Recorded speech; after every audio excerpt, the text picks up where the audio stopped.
I think most of the AI data centers that are getting spun up are going to get shut down because realistically, they don't have a good path to profitability. When you look at both the Google and Microsoft data centers, they cost so much money per query, per search, etc., and they don't have a good system in place for monetizing that effort, that those companies just can't exist long term. It's not viable. OpenAI doesn't have a clear path to profitability right now. With no matter how many big deals they make with Microsoft, with GitHub and Bing and everything else, it doesn't matter. Let's go.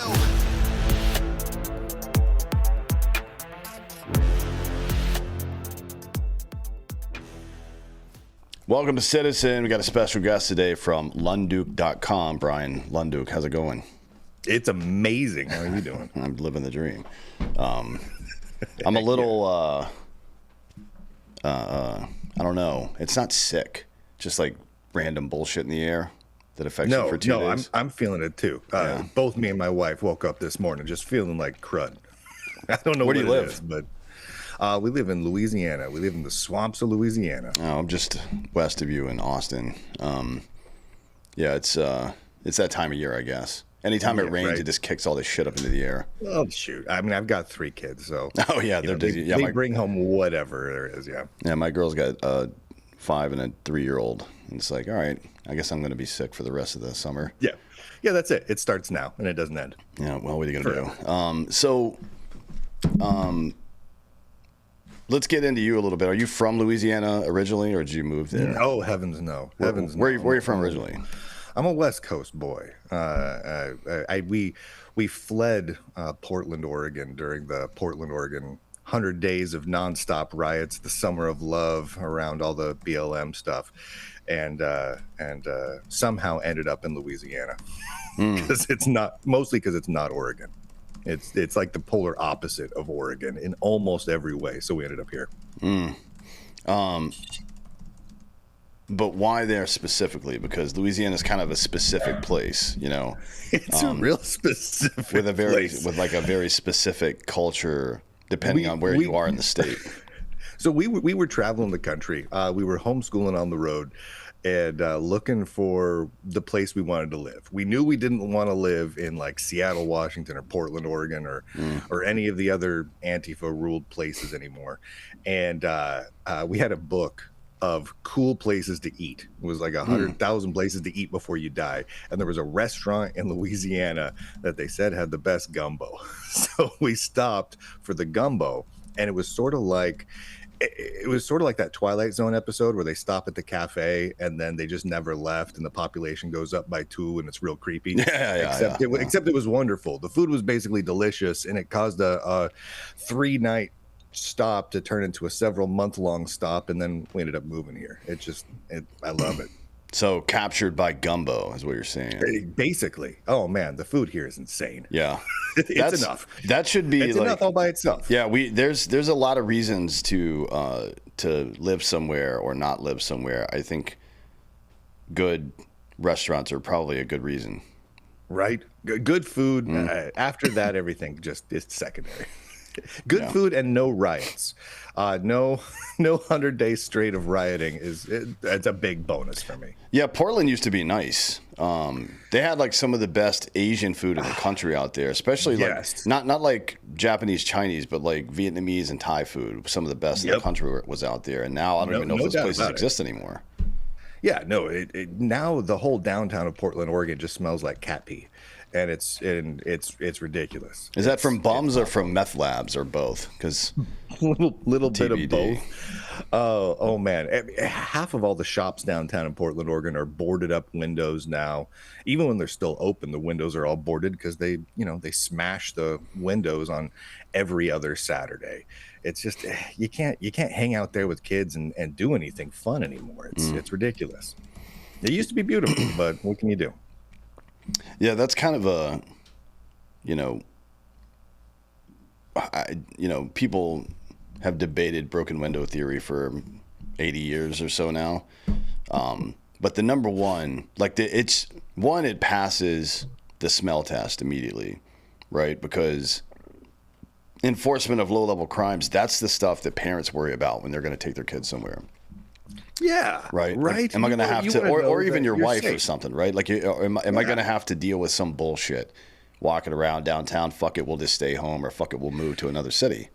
My daughter was going to school at a private school in downtown Portland, and so we took the train to get from our place to the private school every morning. I kind of went on the train with her, and it got to the point where both driving to the school and taking the train to the school, neither of them was terribly safe because the route went by the ICE offices in Portland, Oregon, and that was a magnet for all of the Antifa craziness. They barricaded it. They pulled in dumpsters. The whole 3-block radius of that place just smelled like human feces for a whole summer. It was insane. And so you just can't have kids there anymore. You just can't. Not and be a good dad. It was impossible. We had to flee. It sucked. And you like Louisiana better, obviously. Oh, heck yeah. Man, the food is insane. The food is insane. The people are nice. No one around here would put up with, Antifa coming into town. We had a protest that almost started, like a pro-Gaza sort of protest. They had about maybe 6 or 7 people that showed up. We think they were all from out of state. They showed up and they decided to protest right in front of a Hobby Lobby. Employees from the Hobby Lobby went to their trucks and got their rifles. They never did anything. They just stood by their trucks with their rifles. The cops came and told the people, yeah, maybe you should go. The protest lasted all of about 5 minutes. Hasn't been another one since. It's amazing. I love it. Yeah, I mean, it's been interesting to see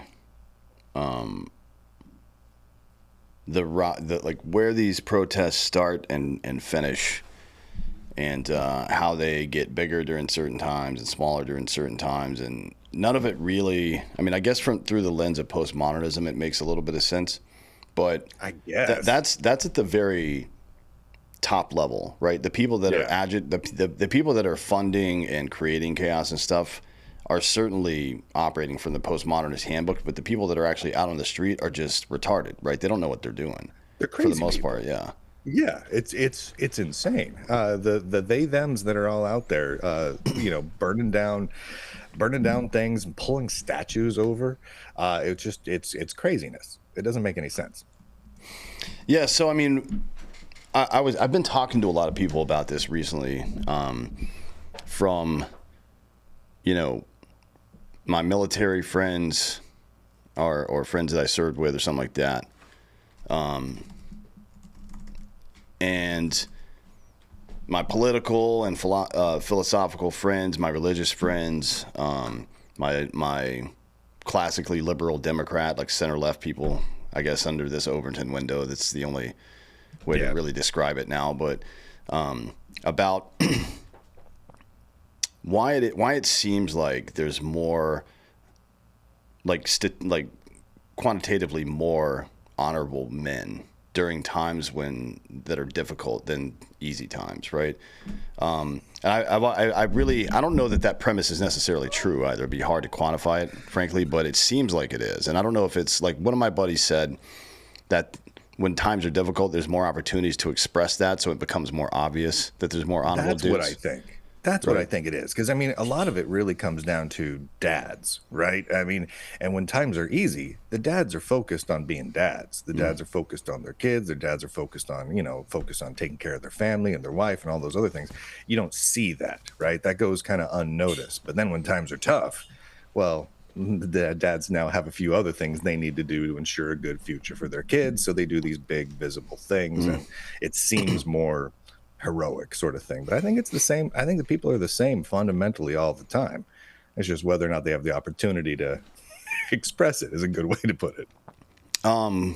Yeah, I mean, maybe it's possible that with more opportunities to be honorable, more people are able to express it. But it's also a fact that in what we would call good times, institutional trust tends to decay pretty rapidly because people have the opportunity to sit still for a moment and see how they're being fleeced, right? If iron sharpens iron is a principle that we believe in, and I think it's pretty obviously true. Sure. without opportunities to do something to sharpen ourselves, we're going to lose our edge, whether it's our aggressive male edge or whether it's our honorable or kindness edge, whatever it happens to be, right? Yeah, I mean, I think that's fair, and to even if the core of who you are is, you know, a potentially heroic dude and whatnot, until you have the opportunity to actually put that to the test, it's going to always seem a little bit too scary and whatnot, and you're not going to want to get out there and do it. But the more often you do it, the less the fear overtakes you, and the more you're able to take on bigger and scarier things. So yeah. Yeah, I think then the question becomes, in the good times, instead of looking in the mirror and becoming narcissists, as we are wont to do. Yeah. Like how, I mean, you're a parent. How do you simulate these? And it doesn't have to be pain necessarily, but challenges, I guess. The things that do sharpen you, like the low-level conflict resolution, the understanding that there's something greater than yourself that you should be focused on, things like that. How do you simulate that in a time where it's not necessarily obvious because of the natural challenges afforded to children or even teenagers? Right? So your kids actually can grow up and be, you know, strong, self-assured kids without having to live through those awful times. Right. I don't know.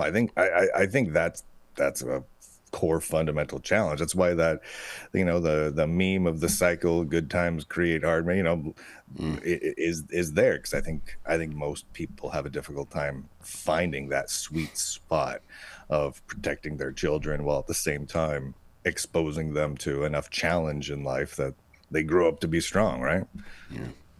Yeah. So I guess that's the question, because I don't think we do the knife any favor by sending them to market without having been sharpened first. That seems like a bad idea, right? That does seem like a bad idea. But that is kind of like, so let's go back 100 years or so, 100, even 70, 60 or 70 years. If you ask like a 25-year-old dude what his life plan was, he's probably already well into it, by the way. But if you just ask him what his life plan was, he would be like, find a career, get married, have kids, buy a house, and then build a better life for my kids than I have. That would be a standard answer for most people, I think. Sure. I don't know how, I ask people this a lot.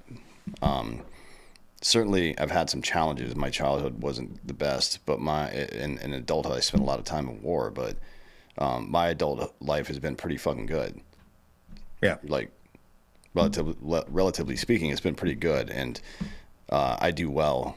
And I'm not sure if the old adage remains. I think we need to strip some of these parts away, because what do we mean when we say better at this point? Because it's not more money, because more money is not going to solve any problem that I can't solve with my money right now, right? No. So what is it exactly, I guess? I think there's a wide variety of things. I think when you as a dad look at your kids, you know if you're setting them up better than you were, as in they're smarter than you, they're more well educated than you, they have more skills than you, they're more self-assured than you, they have a better sense of humor than you did when you were that age, right? And you set them up for success. I think as a parent, you just intrinsically know that, okay, I've made this kid better than me. Like this is a better person than I am, and I think just it's a million different things all gobbled together. And just as a parent, you know, I mean, it's not money, it's not a particular test score, it's not anything like that. You just know.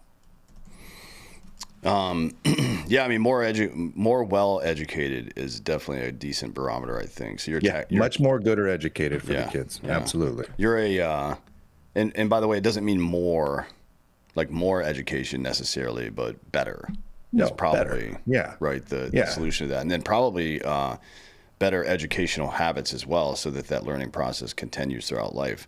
Now, you're a tech guy, and I got to say, even if you're not individually a Luddite, there will come a point in your life where tech passes your ability to contextualize it, probably, right? Sure. I think that's for most people, that'll be the case. We're not there yet. I think our generation is having a difficult time with AI, seeing it as some kind of like, and certainly it is creative destruction in the classic sense. There's no question about that. But it's a matter of like, so I'm running It's pre-industrial revolution, and I'm hand manufacturing a bunch of stuff, and now I can do it with a machine. So am I just going to quit, or am I going to go buy the machine, right, and make my own business? That's kind of the solution to that. Everybody's really afraid of AI, and I don't understand why. I mean, I understand why they would be afraid in principle of an AGI. That makes sense to me because it could go completely bonkers and not. I don't think we're at any great risk of annihilation or anything like that. I think it just will become reliant on it, and it'll get fucked up, and we won't be able to handle ourselves anymore.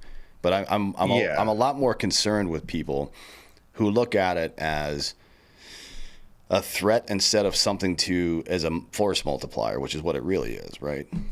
Could be.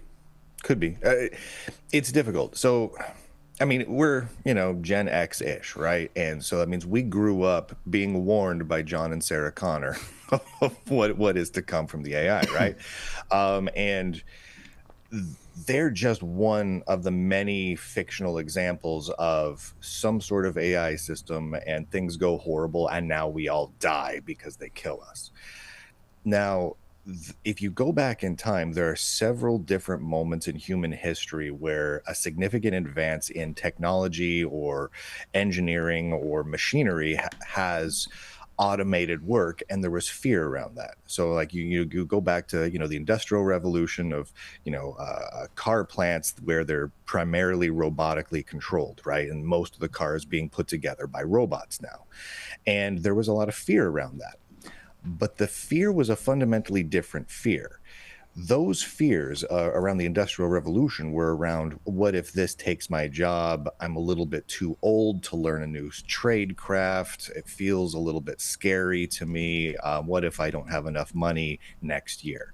That was the fear. Whereas the fear now around, various AI things is, what if a John and Sarah Connor moment happens, or what if some other type of disaster happens related to it. And so I think the fear is fundamentally different. I think people like to make those comparisons to various other technological leaps that we've had, but this one is a fundamentally different sort of leap. I mean, right now it's not really a huge concern, because even if the AI does go awry, and even though it doesn't have general intelligence at this point, it's just a large language model, which is just a fancy way of saying 1 billion if statements.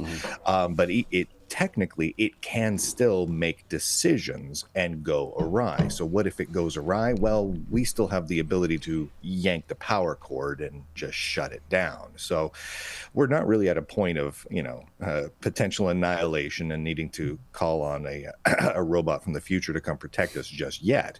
But it is one of the pieces of technology that would need to be in place for that sort of post-apocalyptic future to happen. And what raises my eyebrow a little bit is when you start seeing news about, like, let's say Microsoft reopening 3 Mile Island specifically to power AI data farms. So in that sort of situation, we could have, and they're also talking about a lot of micronuclear reactors specifically for powering AI data centers, because the total amount of power consumption needed for the AI data farms over the next couple of years is going to be more than all of the houses in the United States. So if that's the case, and they have completely independent nuclear reactors, if we give over, say, security of those power generating systems to those AI systems, well, now we're in a situation where we can't pull the plug anymore, at least not quite as easily. And so I think we're a couple steps away from the John Connor moment. But it's a step down that line. And so I kind of get why Gen Xers are looking at that, and our generation is saying, I was warned about this by a very compelling movie. I kind of don't trust this. I get it. I feel the same way. It is disconcerting. Yeah, I mean, I think we should probably treat it the same way that we would treat reliance on commodities from another country, right? Certainly not a good idea to put all your eggs in one basket in any way, but certainly when it comes to a national security product, which is to say food and energy specific. Food and energy, I think maybe medicine you could throw in there too, but food and energy for sure at the top of that list are not things that we should be outsourcing without some measure of control over the outsourced institution. So we'll have to figure that out for sure. I mean, we like to think that we'll just be able to put a kill switch in things, but I don't know that I would trust that so much. I don't trust it at all. The more time you spend in software and computer hardware, the less you trust it. The more you realize it is not trustable or trustworthy in any respect. It's not built well. It's terribly buggy. It has a million more faults than you could even dream of, and so it's not something that is trustworthy. And the more complex those systems become, the less trustworthy they become. And these AI data farms and the systems connected to them are about as complicated as anything that humans have ever created. So I have a difficult time. Like, I turn off every AI related feature on every gadget I've got, in part because I don't want it dumbing me down. But also in part because I don't trust it. I just don't. It may come a point where it might earn that trust, but it hasn't done that yet. Yeah, I mean, I think using it as a tool is one thing, and then ceding control to it is quite a bit different, right? I mean, and the line between those two things is kind of blurry. I mean, it's super blurry. Yeah, like we're definitely, with regard to labor, falling behind on certain things. Food is one. Housing is probably the other biggest one right now. Like when I think about AI and its potential, I think of what industries are we having trouble keeping up in production, and the top three are energy and housing and food, right? So in the case of housing, it's not just a quantity issue, but also a quality issue. The way that the United States chose to solve that problem was to bring in a bunch of illegals to do shitty work. And now people have these overpriced homes that are poorly built. That's a pretty common thing throughout the United States right now. That is a very common thing, yeah. I'm not sure. Like, I like hand craftsmanship as much as the next guy, but the guts of a house are the guts of a house. There's nothing particularly artisanal about that. About a giant poured concrete foundation. Yeah. It's not, or one even, guy might do it better than another, but yeah. Yeah, but even the walls, right? Like the foundation and the fundamentals of housing is probably something that we can print to some degree, right? And we probably should be, and then let the bespoke stuff happen where it actually matters, where you can see it. I mean, you've seen some of the 3D printed homes where, you have industrial scale 3D printers basically pumping out large Lego blocks for building a house. And on the one hand, that's crazy. But on the other hand, yeah, that's kind of a good idea. I don't terribly dislike that at all. Yeah. Certainly reduce the time to build and the cost of housing by quite a bit, which are both good things. I mean, there are two, more than probably anything else when it comes to a functioning economy, affordable housing and energy output, like kilowatts per person that exists in that country, are two of the best indicators of how an economy is doing. And especially now, right? I mean, that's always been the case through all of human history, but now the amount of compute required to do some of the shit we're trying to do is it's well beyond our ability to produce energy for, as you said before. Like, we're way outside of it. And it's not. I think it's worse than most people, even the doomsayers, think it is. The big companies that are putting together their AI data farms right now have more hardware already purchased and put into their data centers than they can turn on.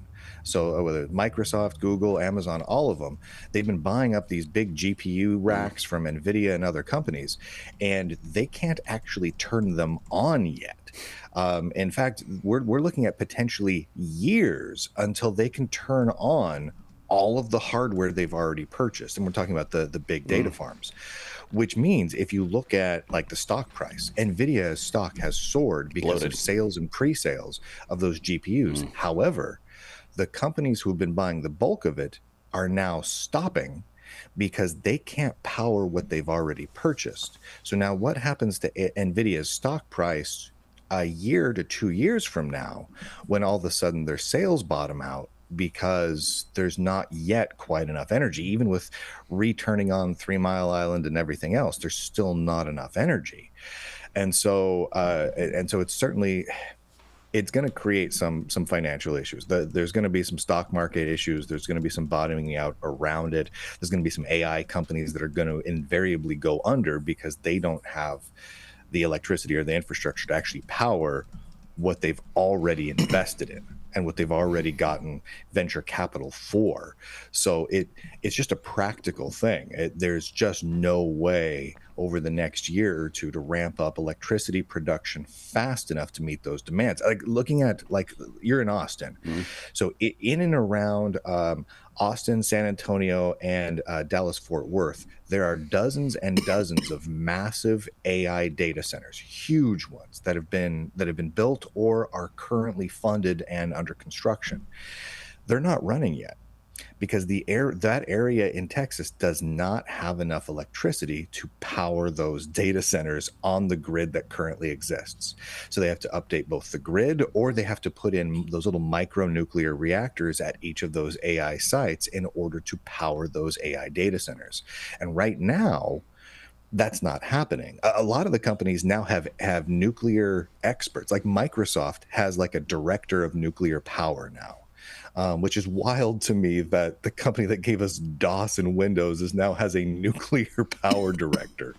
But they do, because there's no other way out of it. In order to grow the AI and data center market, they have to create thousands of micronuclear reactors all across the country. And considering how buggy all of the software we have on all of our computer is, I don't know that I necessarily want Microsoft blue screen of deathing little micronuclear reactors, personally.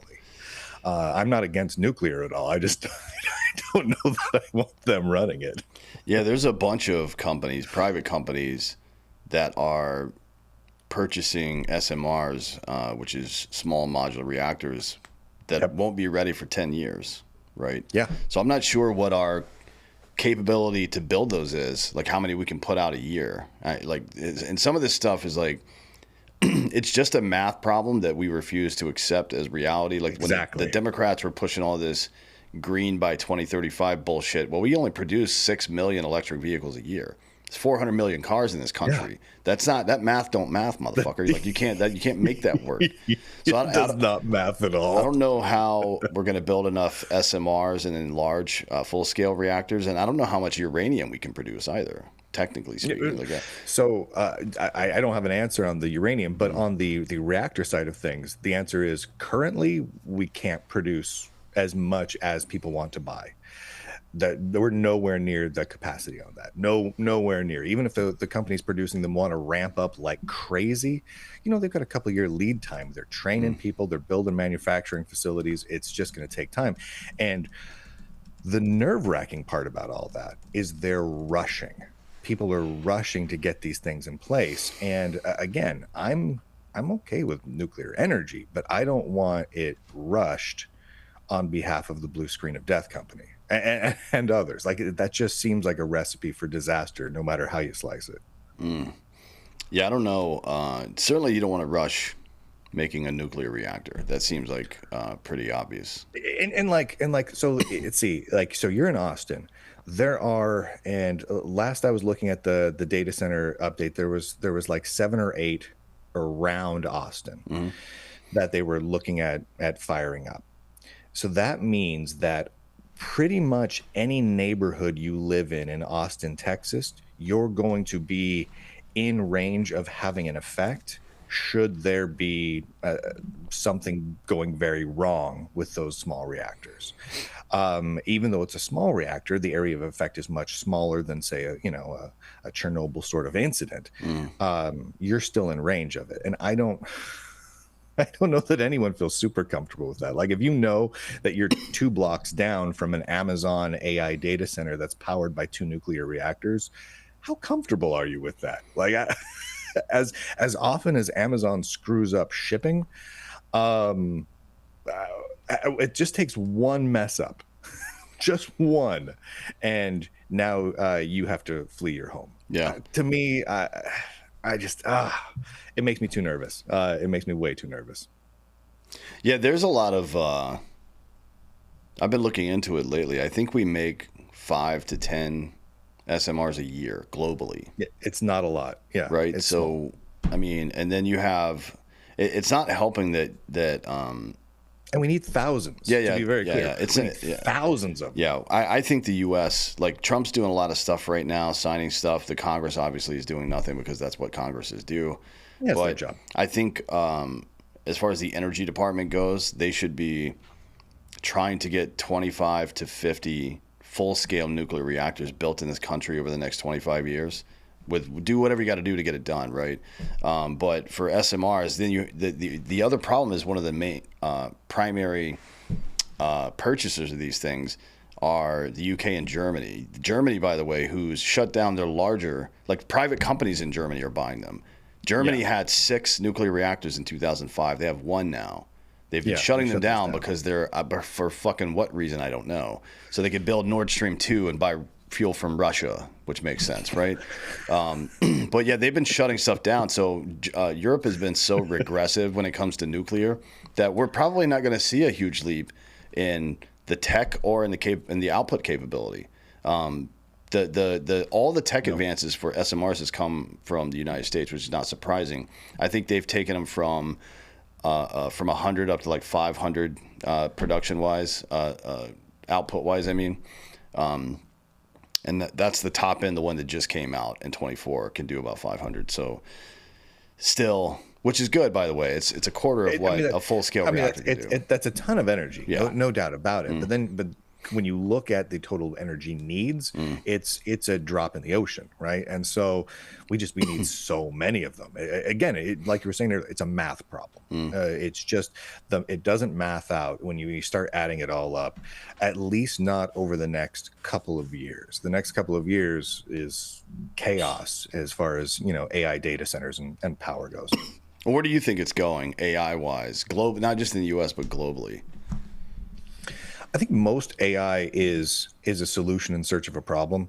Honestly, I think most of the AI data centers that are getting spun up are going to get shut down because realistically, they don't have a good path to profitability. When you look at like both the Google and Microsoft data centers, they cost so much money per query, per search, etc., and they don't have a good system in place for monetizing that effort, that those companies just can't exist long term. It's not viable. OpenAI doesn't have a clear path to profitability right now. With no matter how many big deals they make with Microsoft, with GitHub and Bing and everything else, it doesn't matter. I mean, those deals could be obscenely lucrative, and OpenAI is still going to go out of business long term unless they do one of two things. They either have to so dramatically lower the total cost per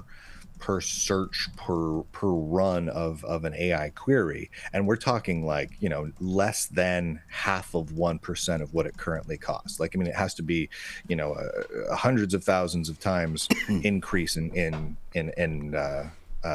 efficiency, or they have to find some amazing way to convince you and me that we need to pay them $300 a month or more to use their services. And I just don't see that happening. I just don't. They haven't found that amazing and super compelling thing that was going to cause us to pay them hundreds of dollars a month, and so they're not going to make it long term. Right now they're funded by billions and billions and billions in venture capital and investment from other companies, but they can't make it long term. Like, they just can't. And so I think they're pushing forward. They're trying to make things more efficient. They're trying to come up with silver bullet killer features that are going to draw people in. But until one of those pays off in spades, that's it. And they really have a very short runway here. Or regardless of how much money they have in the bank, there's only a couple of years. Add on top of that the problem where many of these companies can't spin up their data centers in order to do the features that they've already planned that aren't going to make them profitable because there's not enough energy to do it. And you basically have an entire market that's doomed to failure. So, I mean, the AI stuff is cool. From a tech perspective, it's incredibly cool. Never have so many if statements been run at a time. It's amazing. But realistically, from a business stance, I don't see it going forward all that much longer, which means we're going to also have a stock market crash around it. Nvidia is going to bottom out through the floor. There's no way around this. There's absolutely no way around this unless Nvidia comes along with a GPU that can run 1,000 times the amount of AI queries that can currently be run for 1/10 the price on 1/1000th the energy. Unless they do that, which that would be an exorbitantly insane improvement over what we currently have, and just seems terribly, terribly unlikely. Unless they can do that, the whole market is sunk. So it doesn't really matter if we think AI should be the future. It's just practicality. That's where it is. Yeah. The really frustrating part, from my perspective, is that this is the same stupid shit. The same, like, I don't even know what you would call it. Overfunded, hopeful business model that tech's been doing for the last 20 years or so, which is kind of like the old Hollywood model for a production studio for movies. So you make 10 or 12 big movies in a year, and you hope 2 or 3 of them really hit, and you'll make all your money off those 3. But this is how this is what happened. And then do tax write-offs on the other. 100%. Yeah. So this is what happened now with the intersection of technology and private equity, right? Because they will throw all this money. They invest billions. Only a few of them work. Most of them go away, right? Because, again, they don't have a use case. Good idea fairies in boardrooms create shit that just shouldn't exist. Like Uber Eats and DoorDash and all these companies do not make money. They have never been profitable once in their history, right? Like it's one thing to go 5, 6, even 10 years without being profitable and then start turning a profit. They still haven't made it, and they're still well under. And if you look at the business model for Uber as a driving service, they've gone from paying 90% revenue to the driver down to about 15 to 40%, depending on where you are in the country, right? So you provide the vehicle. You're having to write it off in your taxes because they're not paying you for miles or anything. You have to do all the work, and you are getting the bulk of the money is going to this company that doesn't actually do anything except for provide this software that, to be frank, is not that great. It's not. This isn't like they didn't split the atom with Uber's software. It's just a scheduling software. That's literally all it is, right? They don't even have their own maps. They use Waze, for fuck's sake, for their maps. They didn't invent anything crazy here. For the last 10 years or so, we've been subsidizing these companies that aren't profitable, right? And when I mean we, I mean all of us, by using them and then by allowing private equity to do it. So people will point to OpenAI's got a bit of a runway because, again, they've got their benefactor is one of the biggest companies that's ever existed. And then people will point to like Amazon as an example. Amazon doesn't make their money on shipping. They make their money on AWS. That 83% of their revenue comes from Amazon Web Services. They don't give two fucks about making money on shipping. That's why you all get it for free for like $100 a year. We just made this mistake. That's absolutely right. We just made this mistake with all of these tech companies. We even made a TV show about it called Silicon Valley. We're kind of making fun of the whole thing. And now we're doing the same thing with the biggest leap forward in technology that's happened in generations. And we're just like playing fuck games right now with what's essentially, this is the new nuclear race, right? This is the, like, whomever gets to the ability to have not just an ask and answer AI, but a real AI plus the energy to actually power it first will be the dominant superpower on Earth. That's just a fact, right? So, and now we're just kind of playing around with it right now. We're not taking it seriously. You know, it's sort of like the battery market right now. Like when you look at what Elon Musk is doing, like with Tesla. Tesla is not, as a company, really about making cars. the big purpose behind Tesla is to fund increases in battery technology, Right. because the current battery technology is not sufficient for space travel. It's not sufficient for, really efficiently powering things off grid. Like it really, and the amount of weird pollutants it puts into the water in order to generate those, to create those batteries, is off the charts. There's a limited amount of resources to create them. It's a problem. It's a real big problem. So Tesla as a company, the whole point of it is, well, how do we fund battery research and really push that forward? And Elon's solution to that was, let's create a car company that runs on batteries. Yeah. And then put the blueprint for our battery on the internet for free, so people can crowdsource innovation. Let's keep it going, right? Brilliant. Keep it up thing. So I think we kind of have the same thing with AI right now, right? Where it's what we have currently with AI, it's kind of dumb. I mean, it's Ask Jeeves. That's all it is. Yeah, it's a very fancy version of Ask Jeeves plus Metacrawler. Like it's okay, great, but realistically, it's not going to really replace any jobs currently. The programming AI is not that great. The image generation AIs, it's impressive, and engineeringly, it's wow, that's crazy that's even possible. But it's still not good enough to accomplish replacing those human things. And so I think what we have is just a lot of people and a lot of companies investing in really, really stupid, gimmicky, just goofing around things around it that don't have a good path to profitability or sustainability around AI, but with the hope that results in enough of an investment in R&D around AI that it pushes us forward to that general intelligence goal, to that to the goal of making it so we can, power an AI system by sticking 2 wires in a potato or wherever it is that we want to go. And I think that's kind of the goal. And the question is whether or not we actually can get there at all. Certainly with the resources that we have, and I'm doubtful of that. But I think that's part of the goal. It's just like with the batteries and the Tesla cars. Yeah, whatever. I can't remember what it's called, but there's a Moore's law for battery storage as well. There's also a Moore's law for AI compute per year, and how much.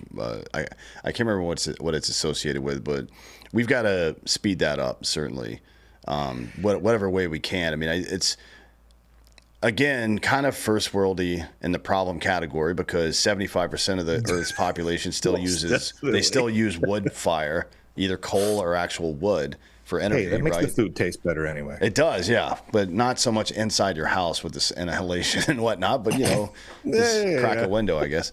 Yeah, but that's why you have a covered porch, man. Yeah, 75% of the world is still using wood fire, either coal or literal wood, for all of their energy. So we're making big leaps. I just I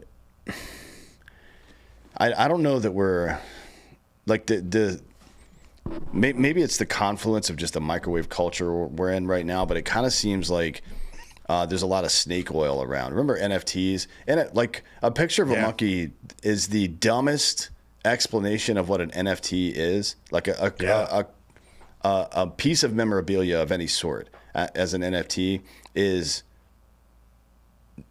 I don't even know how to explain that. It's like, well, no, it's like saying that. I see what you're saying, because the idea behind a non-fungible token, behind an NFT, is a reasonable one before you add in goofy pictures of cartoon gorillas. It's like high level authentication, right? Which is super important in a digital world. Well, and someone explained it to me at one point, because you can have then a verifiable, decentralized method of having signed contracts. So even if it's just something as simple as like, I bought a house. Okay, well, now the deed to my house is in a distributed, decentralized, but authenticated and hard to spoof manner. And that actually could help with security of title deeds and whatnot. Like there's actual benefits to that, and there's a million possible benefits to that. And what did we decide to do with it? We made small cartoons of monkeys and attached a JPEG to it, which basically was a way of saying you now have a title deed in a decentralized network across the world that no one can spoof, saying that particular cartoon monkey is your cartoon monkey. And that's just the stupidest usage of that technology I can possibly I just don't understand understand how. I mean, and it like one of the places where it makes the most. There's two avenues right now where it makes so much sense that in places that are already commercialized. One is arts and entertainment of any sort. Like if you're a band and you want to sell a $10,000 ticket, and it's a ticket to every event you do for the rest of your fucking career, right? And maybe it comes with a little cute picture of some sort. Who knows, right? That would be a fun add-on to it for sure. But the functionality is the authentication, and then if they want to resell that ticket, technically they would be able to do that. It's their property, do whatever you want. Yes, and that's fine. Exactly. But you, as an NFT, you still get a commission on that sale, by the way, right? If you set it up correctly, which is also a great thing, because as inflation goes up, then you're getting a commission. You're getting royalties basically on your license, which is great. And the other one is SaaS, software as a service, right? Like you mentioned it, this getting people to agree to pay you a couple $100 a month. Like Adobe, for example, figured it out.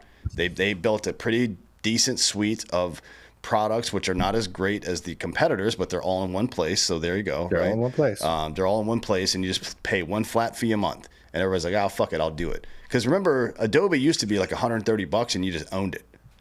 Yeah, until the next version came out, right? Yeah, until what was it, like Creative Suite 5 or 6 or whatever it was, and then boom, they changed all the hotkeys too, sons of bitches. God, I hate when they. I stopped using them years ago, long before they decided to cancel me on the internet. I just like forget that. Yeah, but there's there's already like. There's already commercialized industries that could benefit from this greatly, and not one of them even thought about using this apparently. Which would have been like instead of paying for all the like God knows how many data breaches we've had with these companies that sell SaaS and all this other stuff that's happened that's a liability for them, that costs them money, that is a regulatory concern, and all this other shit. They could have solved it immediately, but instead we printed pictures of monkeys. We did. I mean, to be fair, some of those monkeys were pretty adorable. Oh yeah, for sure. But yeah, I know it's insane. It's truly insane. I just want to mention this because of the Adobe thing. So I don't know if any of your listeners have been following this at all, but was it 10 days ago? Adobe started issuing copyright claims against my shows over on YouTube. What? What are they? Patagonia now? What the hell's going on? The quick short version of the backstory. What I do is a lot of my job is getting leaks from whistleblowers and tech companies and publishing them for people, right? So IBM, Red Hat, Microsoft, all that sort of thing. I got a leaked video from an Adobe all hands meeting that happened some weeks back.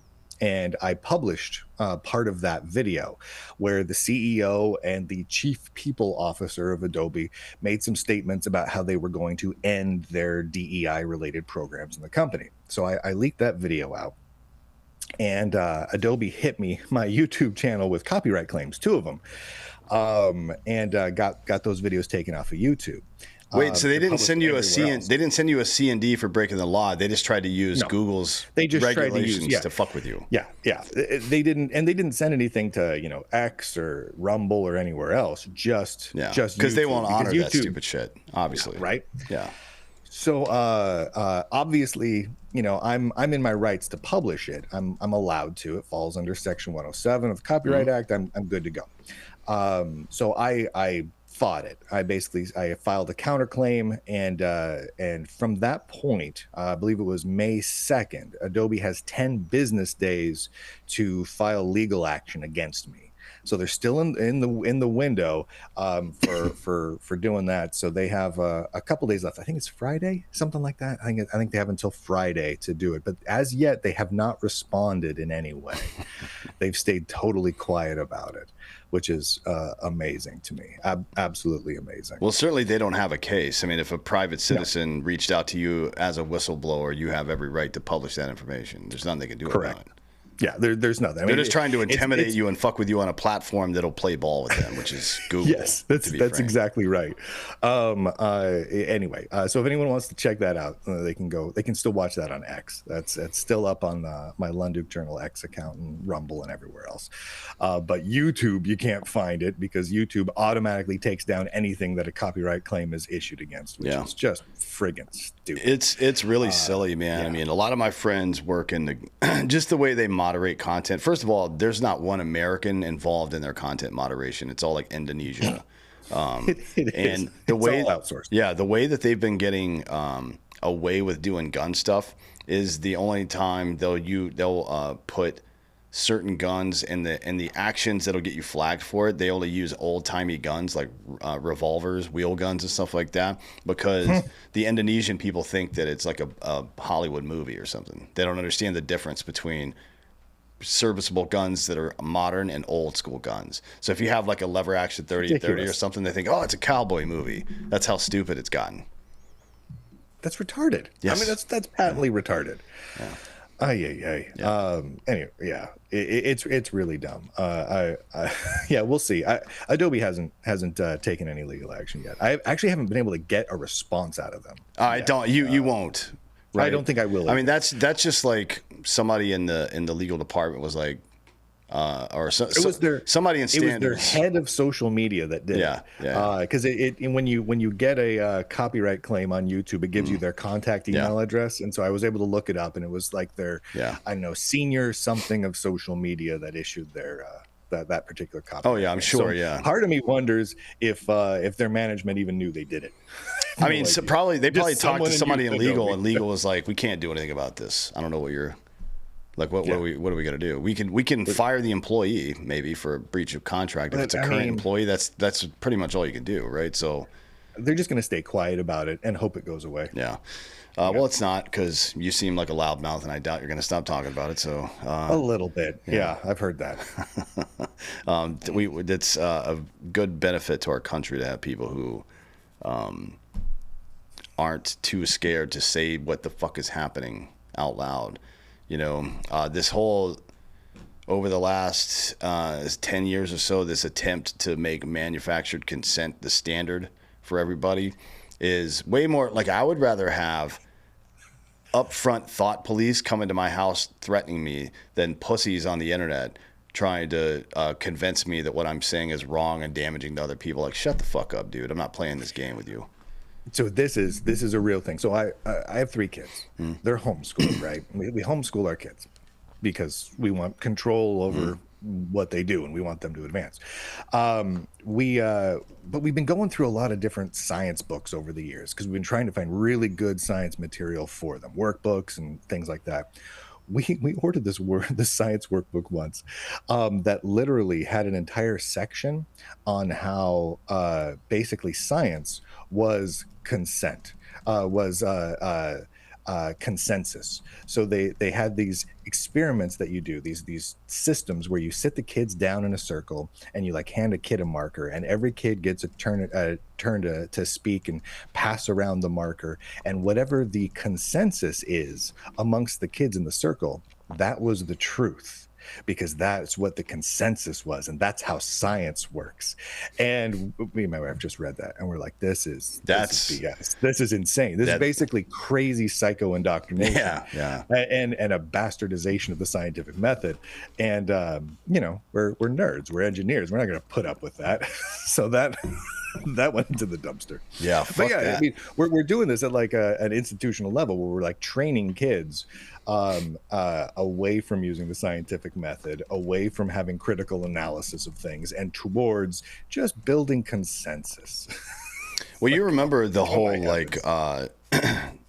the biggest argument for climate change, man-made climate change, was that 97% of scientists agree that it's real. Yeah. Well, that's nothing. Saying that out loud is nothing. But one, it wasn't true in the first place. It was 97% of papers written said that that was the case. That doesn't mean that 97% of scientists agree with that. There's 97% of selected papers. Yeah. Curated. Yes. Yes, curated. So it wasn't, even in principle, it wasn't true. But let's say for the sake of argument that it was true, there was a point where 97+% of scientists believed that the Earth was the center of the universe, the center of the solar system. After that, just ask Galileo how that went. He tried to talk about actual science. Consensus has absolutely nothing, like peer review, not consensus.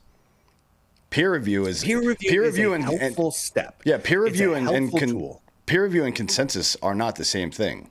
Like you don't even arrive at consensus through peer review. Technically, all you do is allow people to shoot holes in your idea, and maybe you agree to disagree on it, and you still publish. Right? I mean, there's still not consensus is not the point. Yeah, the putting things out for peer review is just simply a good tool in the scientific method of inviting people to shoot holes in your ridiculous theories, right? More likely than not, if you have a theory, it will be wrong. Going on human history, all the theories that have been had, almost all of them have been wrong. At least eventually. Invite people to shoot them down. Right. At least eventually. Yeah. So let's invite people to shoot them down. And then we figure out what actual truth is. It doesn't matter how many people like or dislike the theory. It only matters whether or not it's true or not. Yeah, that's the thing about science. Disprovable. In 1905, miracle year for Einstein, he showed that everything we thought about this stuff was wrong. And he was right for that time because he was more right than they were. Right. And now quantum field theory is more right than he was, at least about the quantum world. So it's like this is how science is meant to work. There's no destination for science. It is a constant sharpening. We're getting more and more right as time goes on. That's the whole point. So consensus has nothing to fucking do with this. I almost view it less as getting more right and just less wrong. Yeah, that's fair too. Yeah. Over time, we prove how wrong we were about something. Yeah. That's the whole goal. But and no matter what time period you look at, the people in that time period thought they were the smartest ever, and that their science was correct, and everyone that came before them was wrong, and that it couldn't get any more correct than they are now for every single period of human history. And there's absolutely no reason to believe that it's not the same right now. Of course it is, right? I mean, I like less wrong is probably more accurate, to be honest, especially because of this. We build all sorts of additional beliefs around this presumed fact, right? So some people build their entire worldview around this one thing that's true right now because it's less wrong than the last thing was. But 10 years from now, we may discover something new. It's like, oh, shit, right? And I think it's a useful thing to follow things out to their logical conclusion because there's a lot of rules in this universe. And if the logical conclusion of your original theory butts up against reality and doesn't work, then your original theory is probably fucked up, to be honest. Right? I mean, that's something that, unfortunately for Einstein, he didn't have until later in life, the ability to detect. Not because of himself, the tech just didn't exist yet. And once he had the technology to see that the downstream of his theories were like, oh shit, we got some problems now. He's like, oh no, I've got to solve this before I die. Yeah. It's, I mean, invariably, I mean, science, medicine, even any of those things are at any given point probably going to be proven to be either wildly incorrect or at least a little bit off in so many years down the line. It's just how it is. I mean, it's like, one of the examples I love to give people is things like antibiotics, right? Like even with medicine, we manage to harness the power of antibiotics, and we're like, wow, this is friggin' amazing. We are the smartest ever. Let's give everyone antibiotics all the time. Let's never stop giving them antibiotics because it cures everything. And then it results in super bugs and antibiotic resistant bacteria and all sorts of problems. And we're like, oh, wait a minute. We were stupid. We created a good thing and misused it wildly. Well, we must not have understood what we were doing. So we were just a bit off on that one. Well, it doesn't really matter what it is. We're always a little bit off. Yeah, that's the thing, man. We didn't know until this last generation and a half or so that everything that's regulating our body is made in our gut. And we just killed all of our gut bacteria over the course of like 40 years or so. Anytime you got a little bit sick, here's some antibiotics. And for 3 or 4 generations, we just destroyed our gut biome. Plastics, heavy metals, all the other shit too. But we did it intentionally. It wasn't just, I mean, we didn't know that we were doing it, I guess. But all of your hormones, your testosterone, estrogen, all the mood hormones, melatonin, serotonin, dopamine, oxytocin, they're all created mostly in your gut, right? And now we have these, we have people that are depressed for no reason, and their shit's all fucked up, and we're like, we got to be careful solving problems because there's blowback most of the time. Oh, there's always a little bit of blowback, at least a little, always. Well, tell me about Lunduke Journal of Technology and what you do over there, because it sounds like there's some info and then some whistleblower stuff. Yeah, it's a lot of whistleblower stuff. It's a whole lot of whistleblower stuff. It started as a purely technology publication. I used to be a tech executive until that ate my soul. And then I stopped doing that and then got into tech journalism. And over the years, and I've been doing this for a long time, I realized that I was one of the few people in the tech journalism world that wasn't an extreme leftist. And every time I would publish something that made any sort of that violated any of the extreme leftist approved topics, people just got very, very angry. None of the other tech magazines would talk about the stories, and they would just kind of ignore it completely.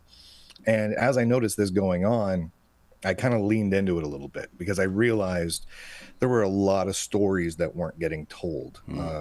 Like the IBM racist hiring practices, and the Red Hat racist hiring practices. The Lunduke Journal was the chief publication outlet for most of the whistleblower leaks around all of that. Stuff came out from Microsoft and a whole bunch of Netflix and Apple and Adobe last month. And so, you know, every couple of weeks, there's more stuff getting published from big tech companies, big tech foundations, and the like. And the Lunduke Journal is kind of there to validate all of that, publish it in a nice way to protect the whistleblowers, and just kind of get those stories out to the world, because no other tech news outlet is covering them, because they go against their political beliefs, right? You can't say, oh, you know, IBM's about to get sued into oblivion because they did a bunch of DEI stuff. I'm like, okay, well, there's lawsuits going on and there's all sorts of crazy stuff happening, but no other tech news outlet's going to cover it because it makes the DEI side look bad. And second, all the other tech news outlets are funded by those same big tech companies. So, you know, Wired and The Verge and Gizmodo and all these other news outlets, they're paid for. They're staffed entirely by funds that come from IBM and Microsoft and Apple and Amazon and everyone else. So they can't say anything truly bad. They can be a little critical, but they can't get into the really big stories that are really weird about these companies, because they'll lose their funding and they'll go out of business tomorrow. And so the Lunduke Journal is really kind of a way to get those stories out there. So I don't take any money from big tech. I'm funded by subscriptions only. And it results in me being able to tell a lot of stories that get me yelled at. That's the long and short of it from the tech side of things. Can you explain how the like Wired and these other companies are being paid by them? Is it through like advertising or something like that? It's mostly advertising. So I used to run marketing at tech companies, and what we would do is we would have events, either at big conferences that we weren't running or ones that we were. And when all the tech journalists would come in from Wired and Verge and everywhere else, we would invite them over. And we would invite them out for an evening of fun. And those evenings of fun, we would take them go-karting and indoor skydiving and, you know, fancy steak restaurants. And we would give them lots of great wine and whatnot. And then the next morning, we would have a little press conference and try and influence them that way. And at the same time, we would make sure we would talk about advertising deals with their publication. So whenever they were covering us, we knew that we could control what they said. And so, like, for example, if you go to Wired or the Register or Verge or any of them, you'll find on any given day banner advertisements for certain big tech companies. But what is even more insidious, I think, are the articles that are really advertisements. So a lot of times what these companies will do is they'll say pay a set amount of money to them for general advertisement. And then when they have a new press release, oh, our new great piece of software, blah, blah, blah, they'll send it on over and they'll say, hey, look at this. Sure would be great to get this out there. Wink, wink, nudge, nudge. Know what I mean? And what will happen is the tech journalists will then rewrite that press release, often using AI nowadays, put a nice picture on it and make a puff piece and put it on the website where it looks like an article. It looks like it's news, but it's really just an advertisement for whatever the company wanted to be promoted. And so those are kind of their paid advertisement spots, but they don't really pay that money to those outlets, those big tech companies, in order to get those advertisements out there, because those advertisements don't really work, right? They don't really get them a lot of money.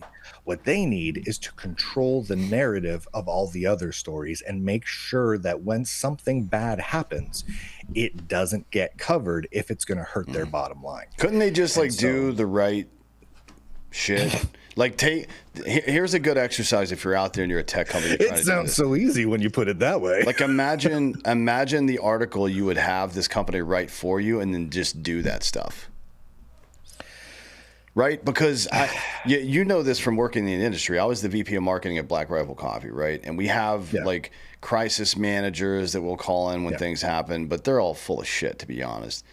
The reality is, every time you fuck something up, it's an opportunity, in my opinion, for the company to be like, hey, we fucked this up. Here's how we're making it right. We appreciate you guys hanging in. You're going to lose some people, but you'll gain more people, and you'll turn casual customers into lifelong customers by being honest with them, typically speaking. It takes a certain level of bravery to do that, though. I guess, I mean, realistically, you have to be brave and confident in what you do in order to own up to your problems. It's like trying to teach a 5-year-old who broke a dinner plate and then hit it, right? It's like, well, no, you just own up to it. Say, my bad. I'm so sorry I dropped this plate.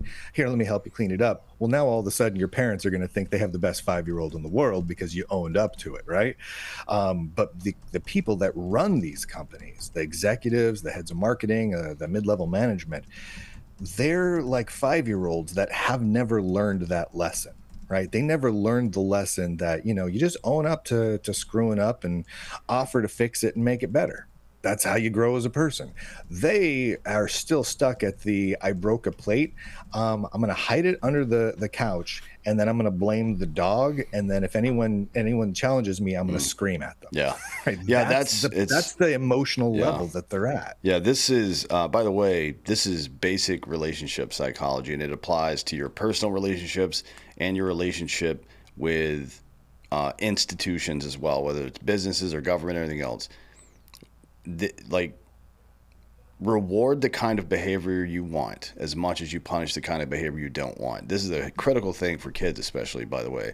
But even with your spouse or significant other, you want something and they're making an effort and it's a shitty effort, you should reward that effort. Even if they didn't execute it correctly, you should reward it because they're trying and you want to make sure they keep trying. Intentions were good. Yeah. So we have this tendency to call politicians who course correct and change their mind flip-floppers as saying, thank you for joining the right side, for example, right? And being gracious about that. We have a tendency to call companies sellouts because they admit they were wrong and then try to improve their product or whatever it happens to be.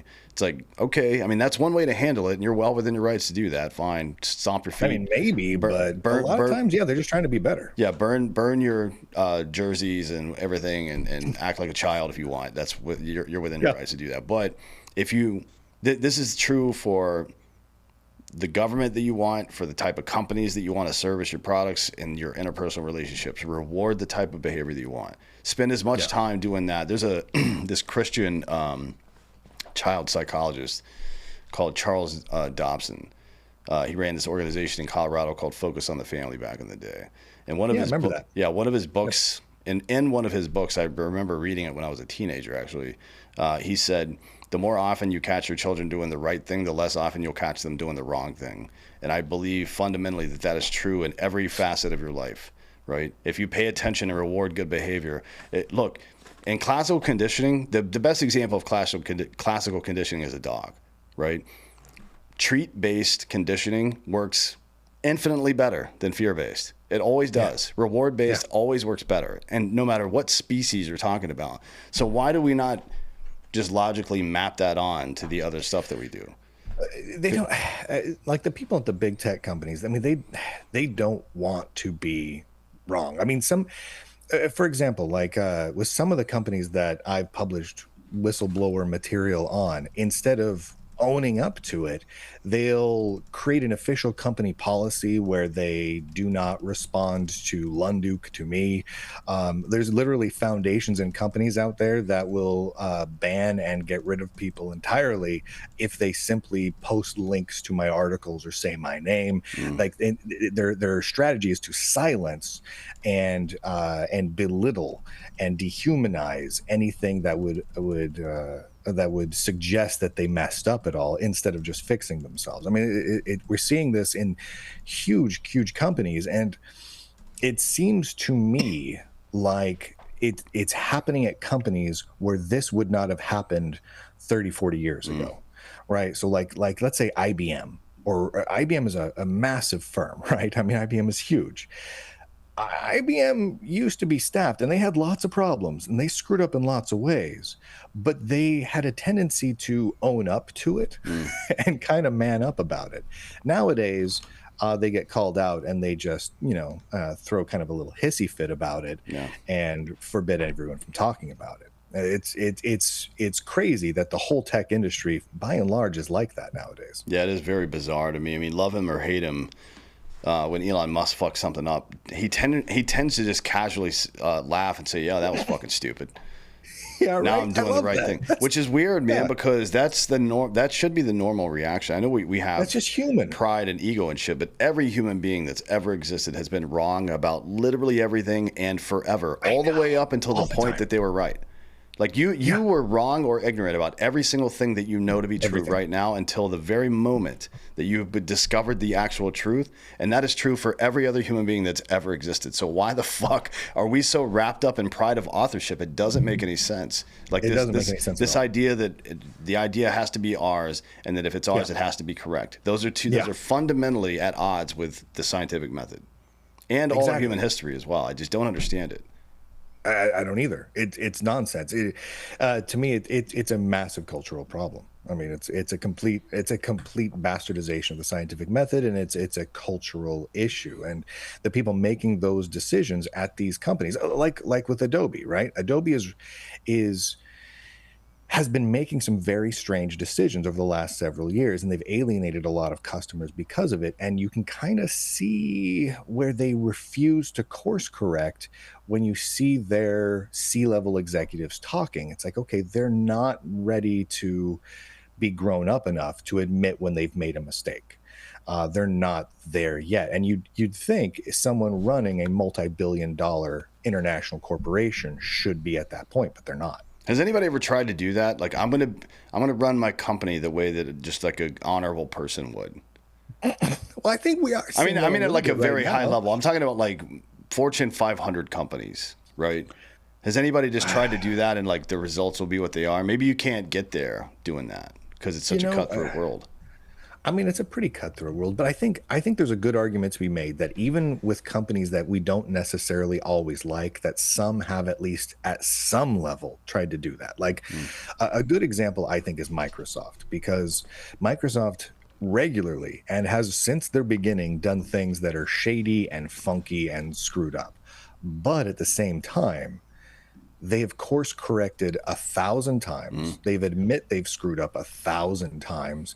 And usually when they've done that, they've increased their profitability. They've improved themselves. I mean, even you look through time. I mean, they haven't done that for everything. Sure. I have a lot of criticisms of them. But realistically, I think there's a lot of companies. Apple as well. Apple has course corrected multiple times over the last 40-ish years.